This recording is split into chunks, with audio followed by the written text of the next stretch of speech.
The fine arrived on a Tuesday afternoon in early October, and I knew my life in the Pinecrest Mountain Estates was about to get complicated in ways I had never anticipated. My name is Samuel Dawson, and I had moved to this gated community in Asheville, North Carolina 3 years prior, seeking the peace and quiet of mountain living after spending 2 decades in the chaos of Charlotte. The neighborhood sat at about 4,000 feet elevation, nestled in a valley where winter temperatures regularly dropped below zero. I bought my property specifically because it came with a wood-burning stove and a small workshop where I could spend my retirement years building furniture and staying warm without relying entirely on electric heat that cost a fortune up here. I stood in my driveway, staring at the citation that had been left tucked under my windshield wiper. The paper fluttered in the October breeze as I read the typed message 3 times, certain I was misunderstanding something fundamental about the words on the page. Violation notice.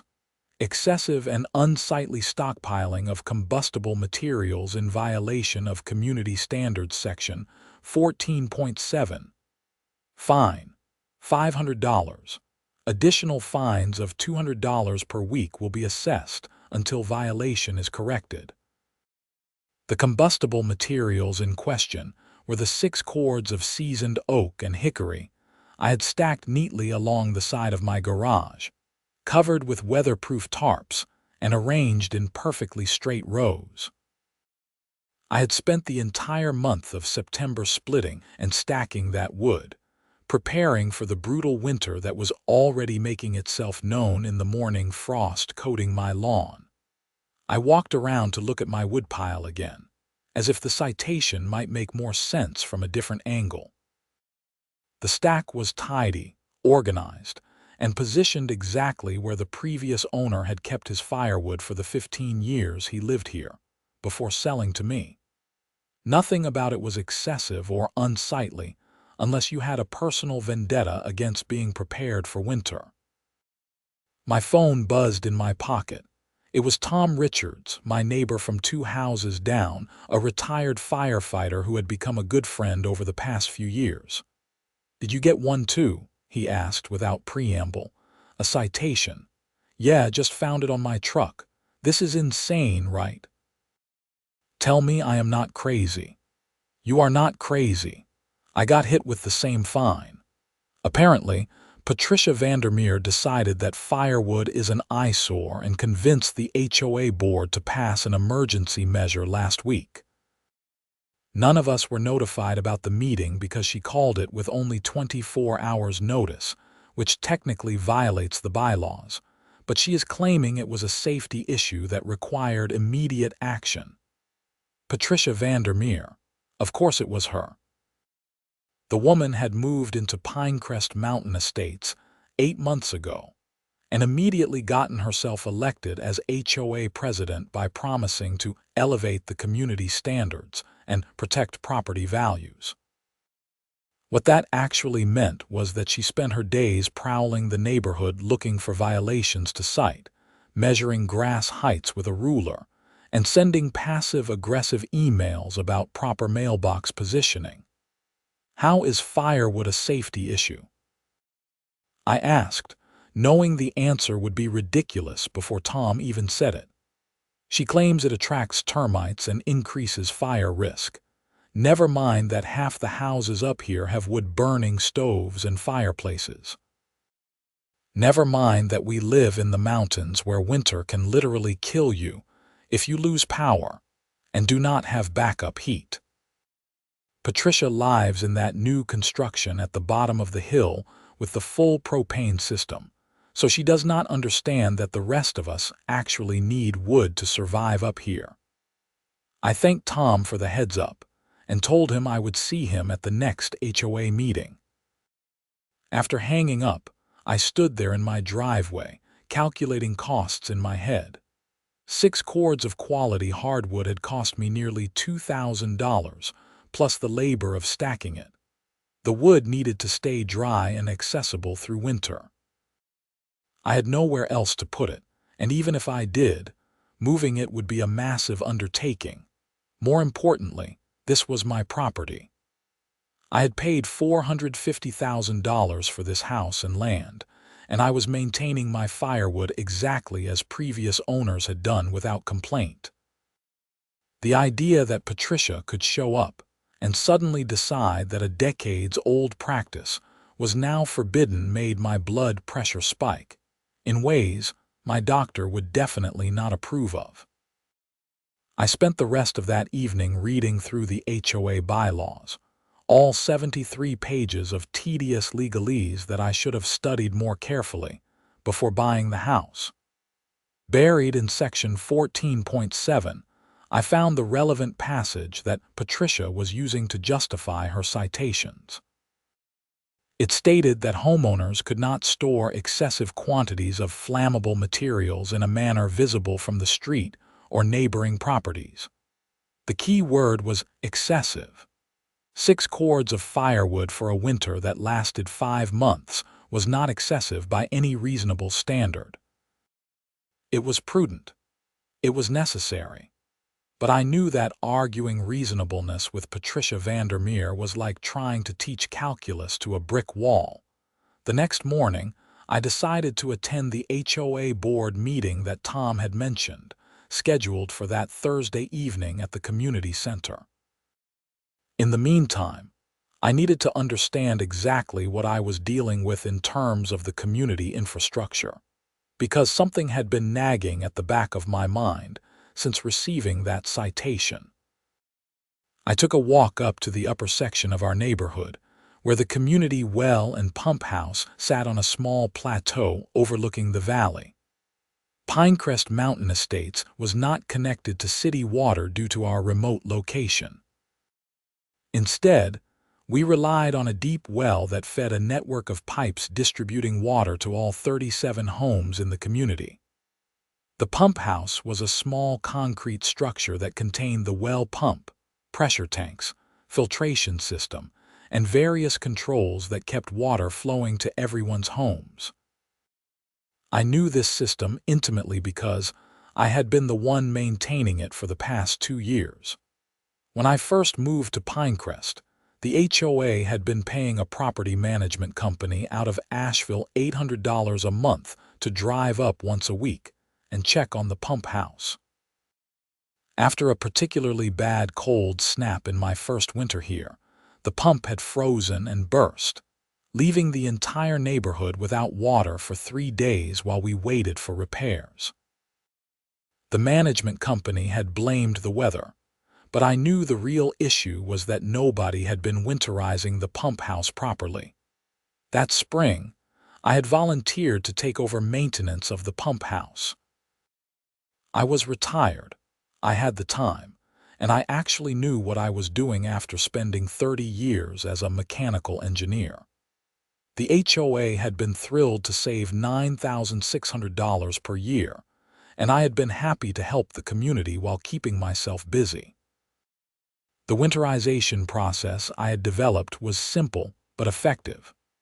The pump house had a small propane heater, but propane was expensive and the heater was not very efficient.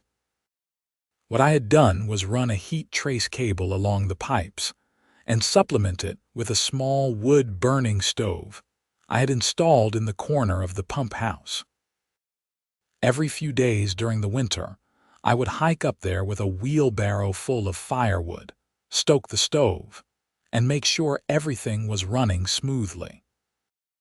It kept the pump house at a steady 50 degrees, even when outside temperatures plummeted below zero, and it cost the HOA almost nothing beyond the occasional replacement of the heat trace cable. Standing in the pump house that October morning, looking at the wood stove that would be essential in about 6 weeks when real winter arrived, an idea began forming in my mind. It was not a nice idea. It was not a neighborly idea. But it was an idea that would teach Patricia Vandermeer exactly why some of us kept large stockpiles of firewood on our properties. Thursday evening arrived cold and damp, with clouds promising snow within the week. I drove down to the community center, a converted barn that served as our meeting space and social hub. About 20 homeowners had shown up, which was a good turnout for our small neighborhood. Tom was already there, along with several other residents I recognized from various community events over the years.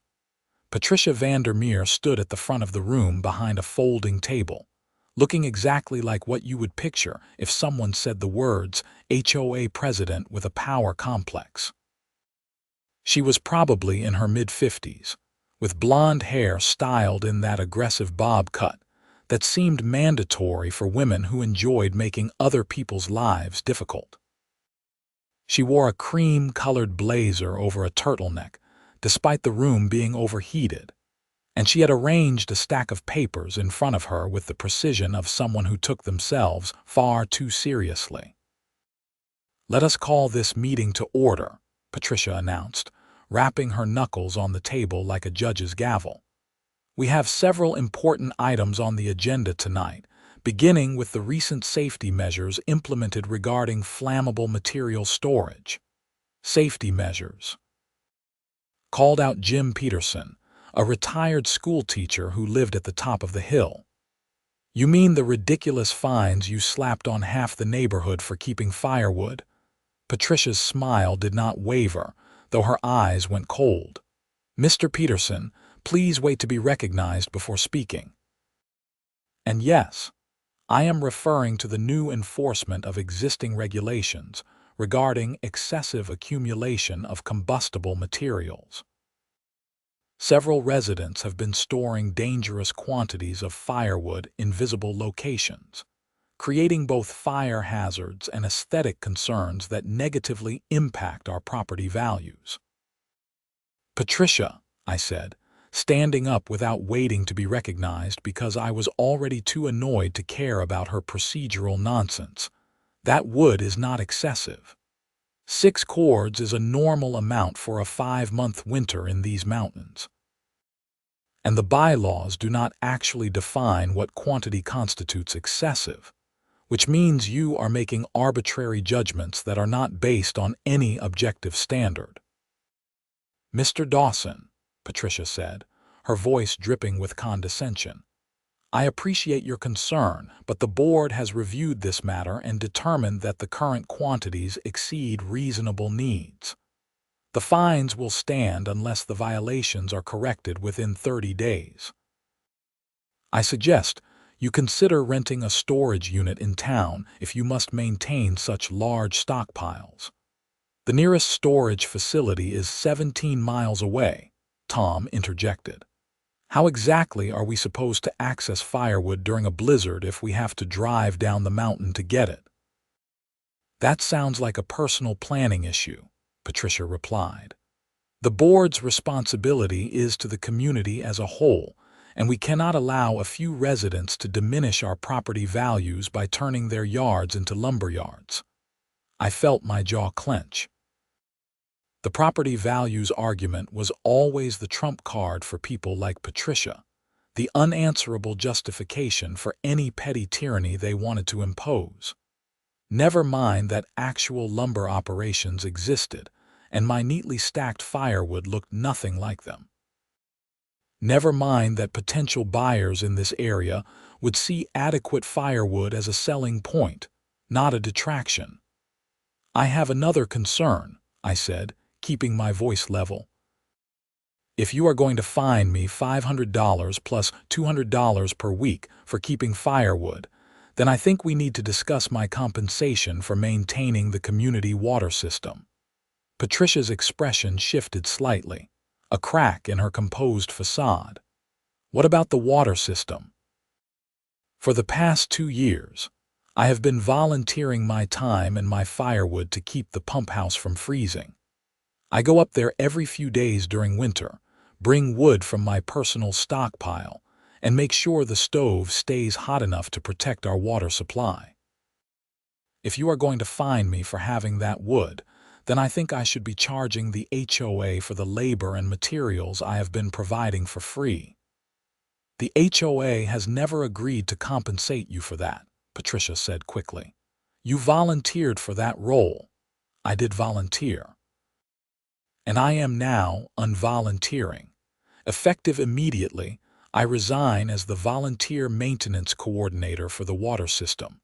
The board can make whatever arrangements it sees fit for winterizing the pump house, but it will not involve my time or my firewood. The room went quiet. Several residents were looking at Patricia with concern now, realizing the implications of what I had just said. Tom was trying not to smile, clearly understanding where I was going with this. Mr. Dawson, Patricia said, her voice tight, I hardly think this is the time or place for rash decisions. Perhaps we should table this discussion and revisit it after we have all had time to cool down. I am perfectly cool, I said. I am simply pointing out that you cannot have it both ways. Either my firewood is a valuable resource that keeps our community functioning during winter, or it is an eyesore that needs to be eliminated. You have chosen to define it as the latter, so I am responding accordingly. Good luck with the pump house. I left the meeting feeling simultaneously satisfied and petty, which was probably not the ideal emotional state for a 62-year-old man. But Patricia's smugness had pushed me past the point of taking the high road. Tom caught up with me in the parking lot, laughing despite the cold rain that had started falling. You really did it, he said. I was hoping someone would push back on her, but I did not expect you to basically threaten to let the water system freeze. I did not threaten anything, I corrected. I resigned from a volunteer position. If the HOA wants to pay someone to maintain the pump house, that is their prerogative. But they will not be getting my free labor while simultaneously fining me for the supplies I used to do that labor. Tom's smile faded a bit. You know this is going to get ugly, right? Patricia is not the type to back down. Neither am I said. I've got 6 cords of firewood, a warm house, and nothing but time. Let's see who blinks first. October slid into November with surprising speed. I paid the initial $500 fine because I did not want to give Patricia any grounds to put a lien on my property. But I made it clear in writing that I was paying under protest and considered the fine unjust and arbitrary.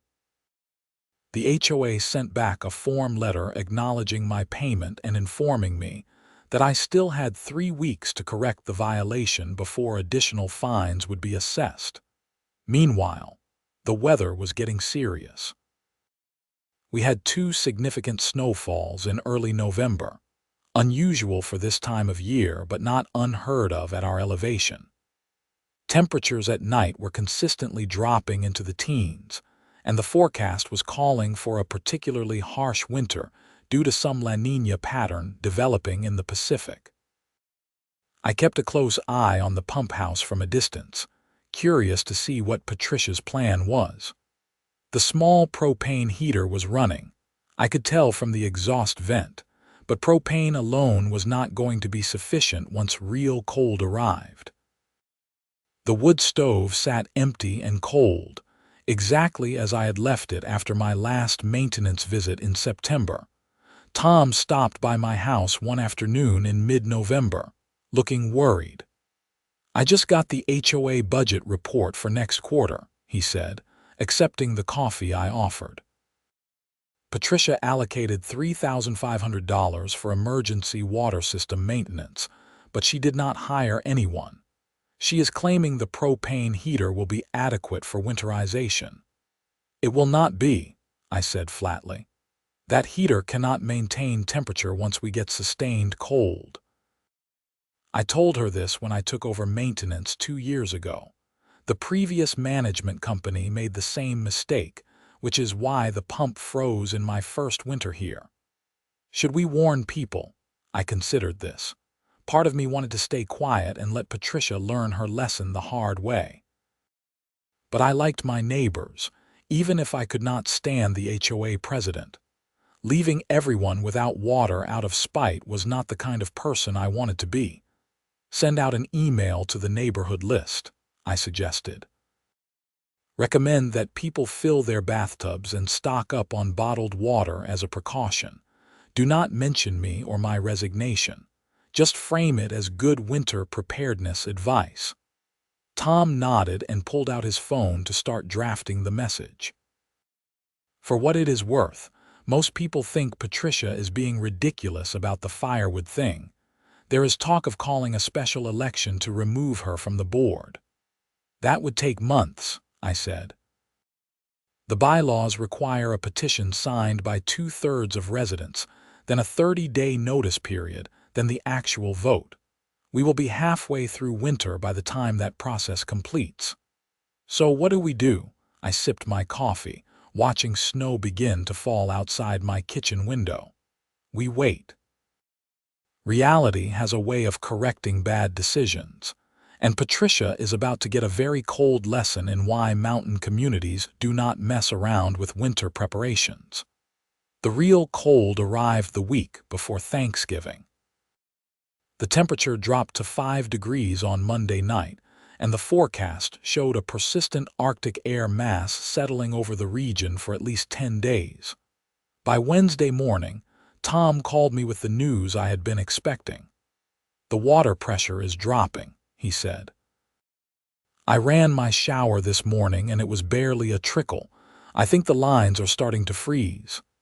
"Has anyone checked the pump house?" I asked, though I knew the answer. "Patricia went up there yesterday. She said everything looked fine and we just need to be patient." I almost laughed at that. Patient. As if patience could prevent physics from happening. The pressure is dropping because the pipes are freezing.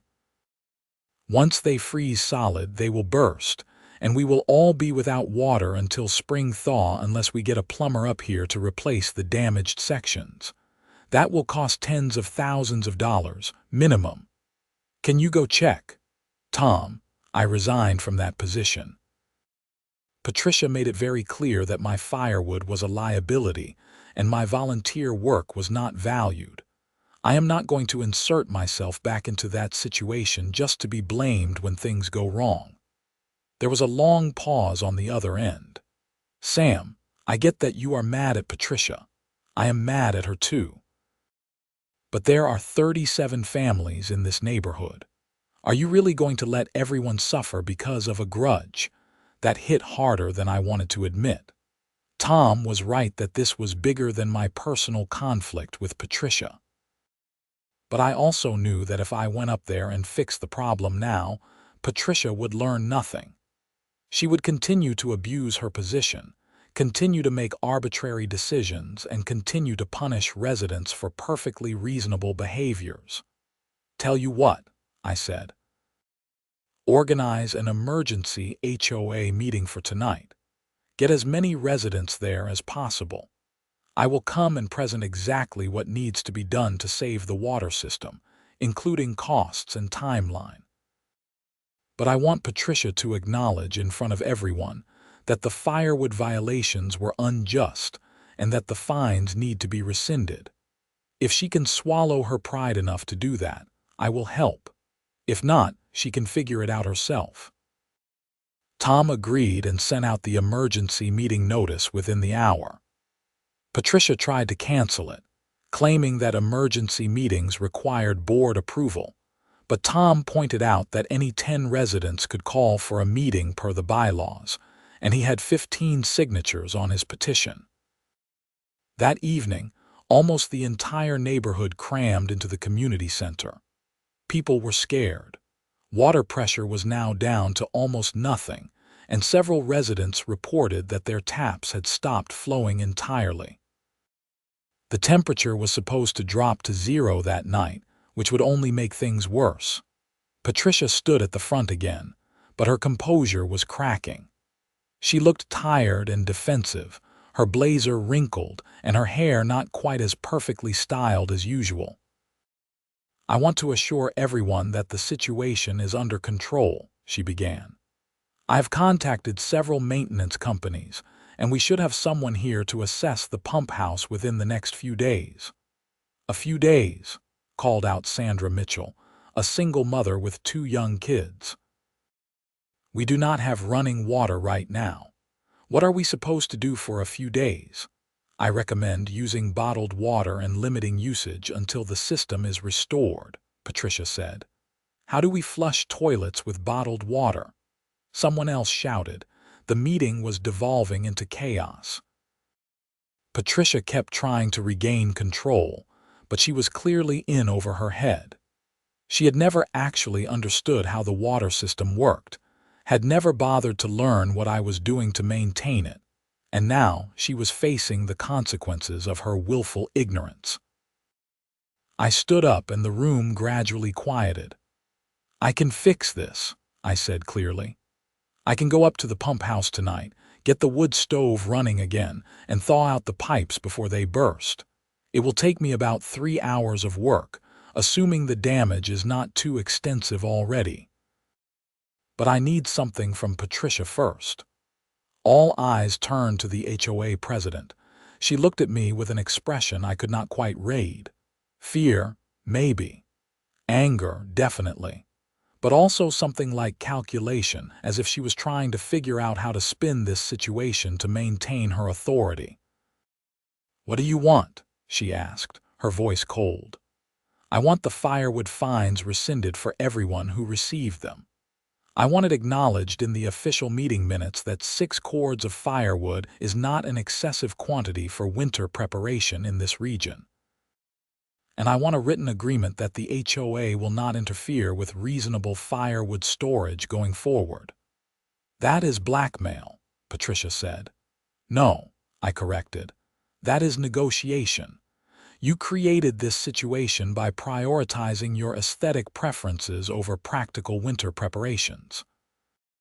You fined residents for having the very resource that keeps our water system functional. Now, you can either admit that mistake and let me fix the problem, or you can stick to your principles and explain to everyone here why they will not have running water for Thanksgiving." The silence in the room was profound. Every resident was looking at Patricia, waiting for her response. I could see the internal struggle playing out on her face. She did not want to back down. Her entire identity seemed wrapped up in being the authority figure who enforced standards and maintained control. But she also was not stupid enough to let the entire water system collapse just to preserve her ego. "Fine," she finally said, the word coming out like she was chewing glass. "I will recommend to the board that the firewood fines be rescinded, but this does not mean residents can just do whatever they want with their properties. I am not asking for anarchy," I said. "I am asking for reasonable standards based on the actual needs of living in a mountain community." "Do we have an agreement?" Patricia gave a curt nod. Tom immediately started taking notes on his laptop, making sure the agreement was documented in the meeting minutes that would be submitted as the official record. I left the community center and drove home to load up my truck with firewood, my portable tool kit, and the spare heat trace cable I kept in my garage. The temperature was already below 10 degrees and dropping fast. I put on my heavy winter gear, including the insulated coveralls I usually reserved for the coldest days of January, and drove up the steep, snow-covered road to the pump house. The scene inside the pump house was worse than I had feared, but better than it could have been. The propane heater was running, but doing almost nothing to heat the space. The temperature inside was maybe 20 degrees, which meant the pipes were definitely frozen but probably not burst yet. Ice had formed on the inside of the windows, and my breath came out in thick clouds. I got to work immediately. First, I inspected all the visible pipes, looking for cracks or splits that would indicate burst sections. Everything looked intact, which was lucky. Next, I started the wood stove, using the kindling and fire starter I had brought along. Within 15 minutes, I had a roaring fire going, the heat beginning to spread through the small structure. While the stove heated the space, I used a heat gun to carefully warm the frozen sections of pipe, working slowly to avoid thermal shock that could cause them to crack. It was tedious, careful work, and my hands were going numb despite my gloves. Around midnight, I felt the first shudder in the pipes as water began flowing again. The pressure gauge on the main tank slowly climbed from 0 back up to the normal operating range. I checked every connection, every valve, every seal, making sure nothing had been damaged by the freezing temperatures. By 2 in the morning, the pump house was sitting at a comfortable 45 degrees, the wood stove radiating heat into the space, and water was flowing normally throughout the system. I texted Tom to let him know the repair was complete, and he confirmed that water pressure had been restored to the neighborhood. I was exhausted, frozen despite all my layers, and more than a little annoyed that I had spent Thanksgiving Eve fixing a problem that never should have existed in the first place.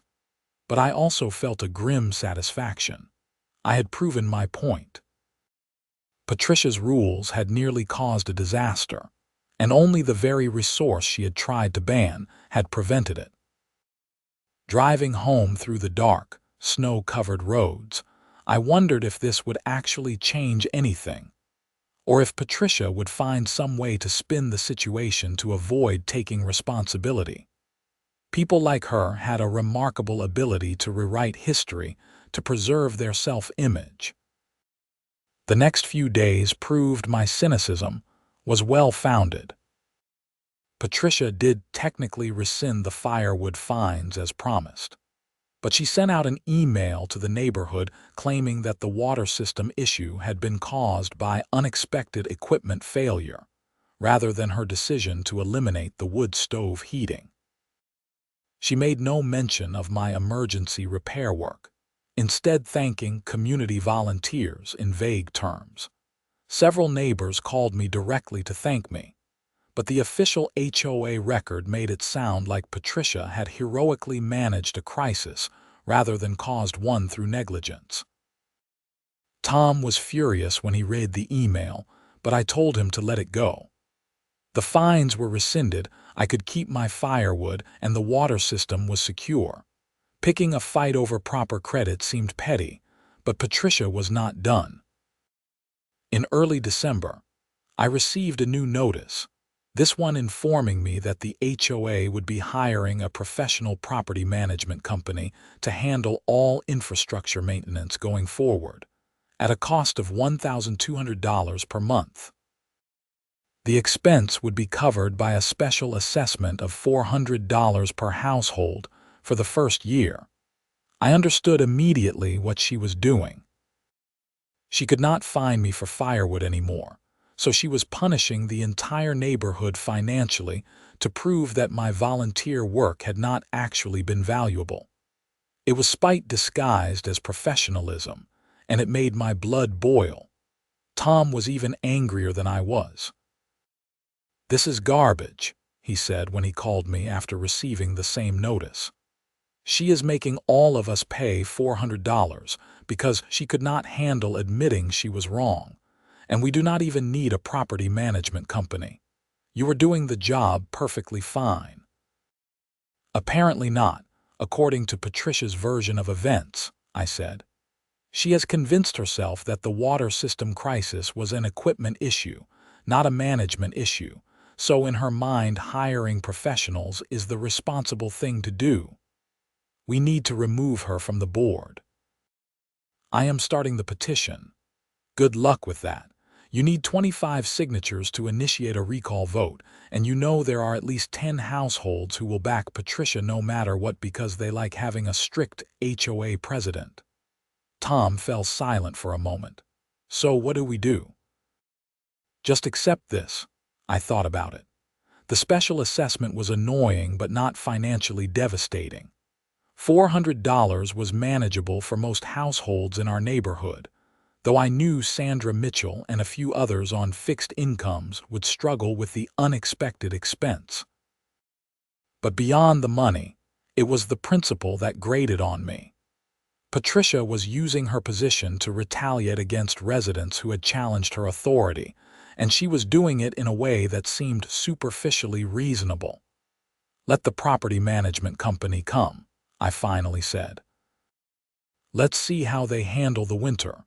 I will bet you a steak dinner they do not last past January."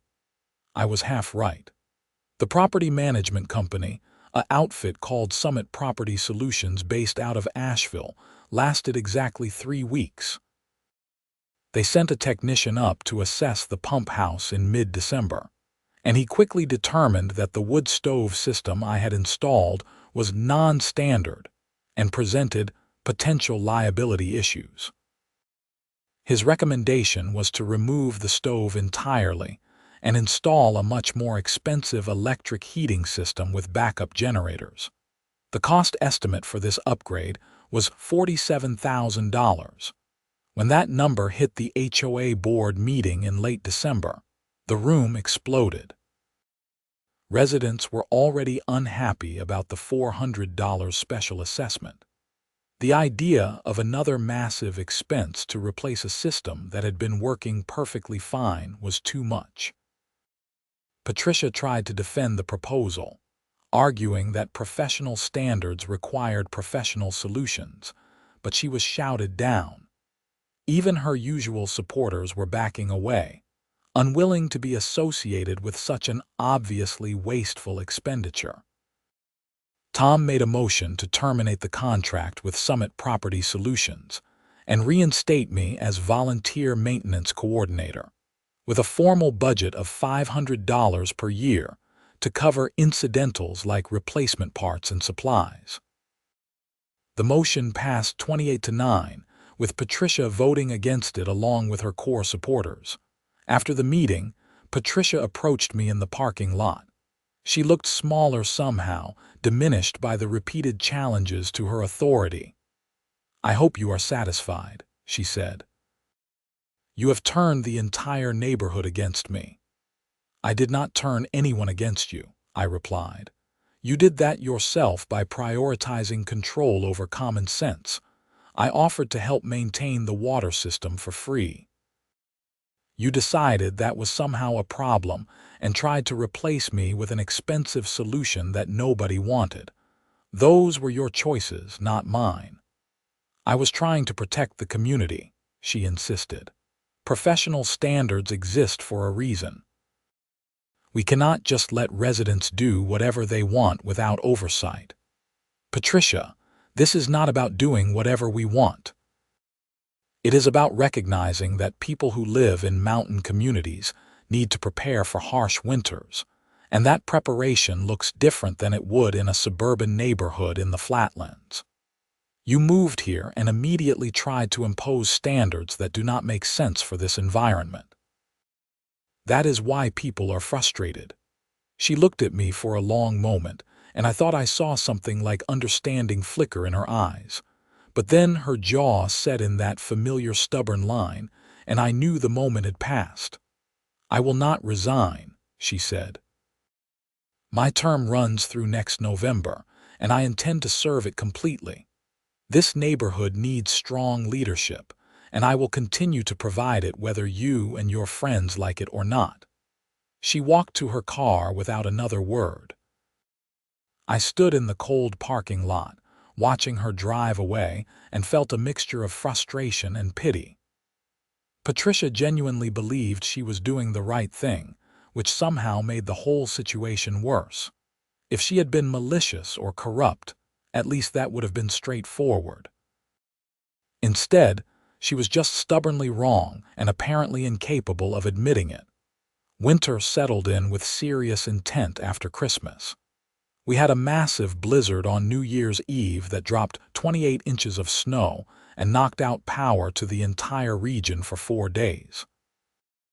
I spent those days keeping my wood stove running constantly, staying warm and comfortable while my neighbors who relied entirely on electric heat huddled under blankets and ran their generators.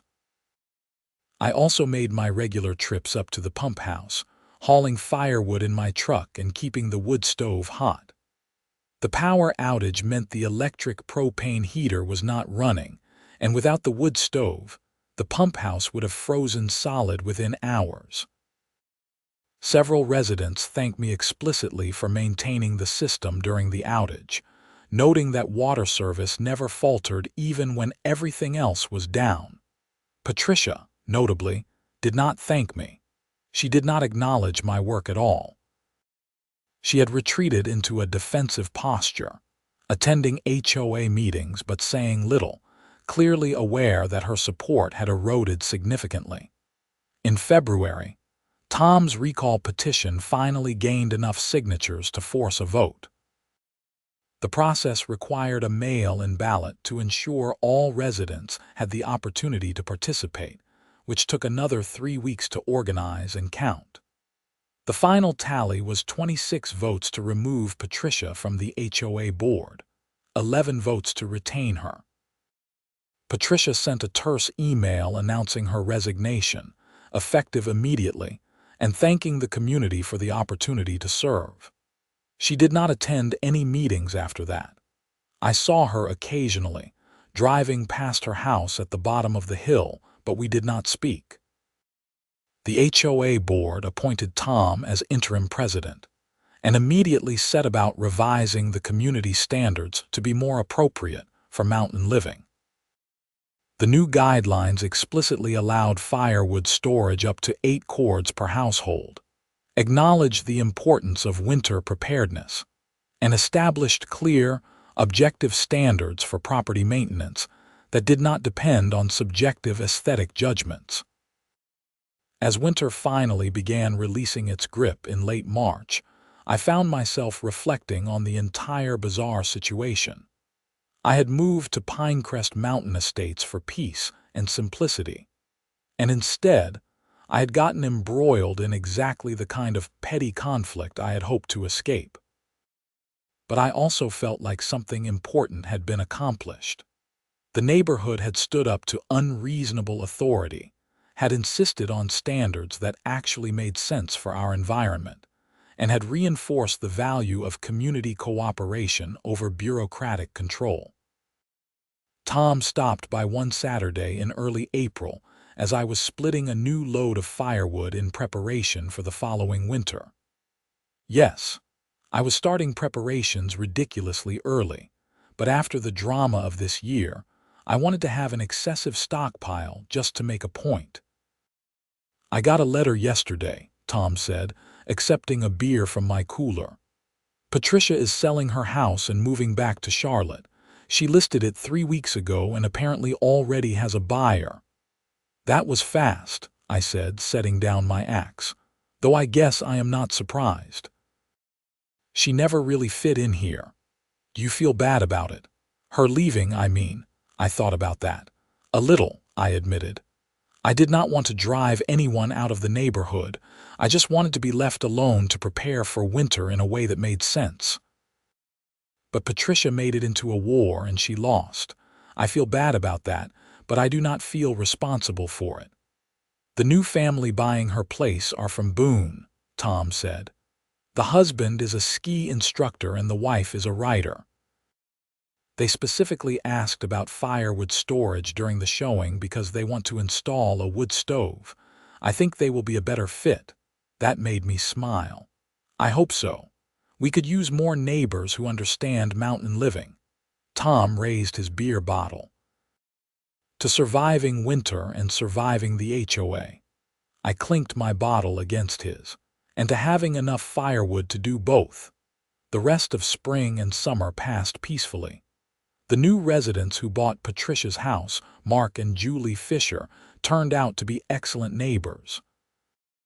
Mark helped me split wood in the fall, and Julie joined the HOA board with a focus on organizing community events rather than enforcing arbitrary rules. But the story was not quite finished yet. In October, almost exactly a year after the initial firewood citation, I received a certified letter from a law firm in Charlotte. My stomach sank as I opened it, expecting some kind of final retaliation from Patricia. Instead, the letter informed me that Patricia Vandermeer was suing me personally for $15,000 in damages, claiming that my negligent maintenance of community infrastructure had caused her emotional distress and reputational harm that forced her to sell her property at a loss. I stared at the letter in disbelief. This was insane. I had not been negligent in any way. I had literally saved the water system from freezing and prevented tens of thousands of dollars in damage, and her reputational harm was self-inflicted through her own poor decisions. I immediately called my homeowner's insurance company to see if they would cover legal defense for something like this.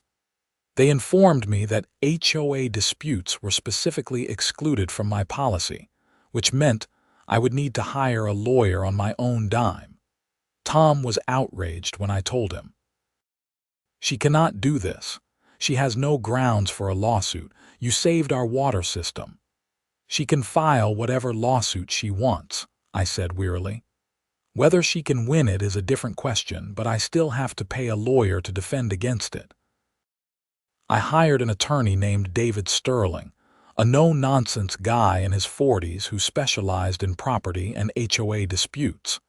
He reviewed Patricia's complaint and laughed out loud at several points while reading it. "This is one of the weakest cases I have seen in years," he said. "She is essentially arguing that you damaged her reputation by being right. No judge is going to take this seriously. So I can just ignore it." "No, unfortunately you cannot ignore a lawsuit even if it is frivolous. But I can file a motion to dismiss for failure to state a claim, and I would be shocked if it does not get granted. This will probably cost you around $3,000 in legal fees, but after that it should be over." I paid the retainer and tried not to think about how Patricia's vindictiveness was costing me thousands of dollars even after she had moved away. David filed the motion to dismiss, and we waited for the court date. In November, I found myself driving down to the Buncombe County Courthouse in Asheville for a hearing on the motion. Patricia was there with her own attorney, a young woman who looked fresh out of law school and deeply uncomfortable with her client's case. The hearing lasted about 20 minutes. David presented a timeline of events, including meeting minutes documenting Patricia's decision to eliminate wood stove heating, the subsequent water system crisis, and my emergency repairs that prevented disaster. He also submitted written statements from multiple residents attesting to my competent maintenance of the water system over multiple years. Patricia's attorney tried to argue that the emotional distress claim was valid regardless of whether my maintenance was adequate, but the judge cut her off. "Counselor," the judge said, sounding tired, "your client chose to run for HOA president. She made decisions that the community disagreed with. She faced criticism for those decisions and ultimately resigned. That is not emotional distress caused by negligent maintenance. That is politics. Your client lost a political fight, and you cannot sue someone for that." The judge granted David's motion to dismiss with prejudice, meaning Patricia could not refile the lawsuit. The whole thing was over, finally and completely. Outside the courthouse, Patricia approached me one last time.